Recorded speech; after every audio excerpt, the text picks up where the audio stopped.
In this video, I'll show you how to use Notion charts. This video is really for educational purposes only. Make sure you watch what I'm going to show you in this video.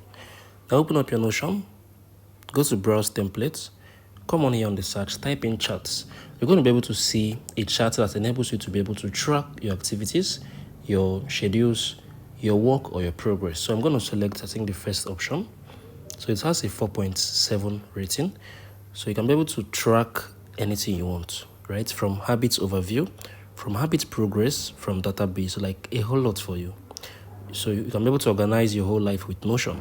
So once you tap on the use templates, you're going to be able to use these templates to organize your plans, your activities, and all of it. So there's a whole lot of other charts option here, from habits tracker, budget planner. If you love to plan your budget well enough, there's a template for you here on Notion you can be able to use.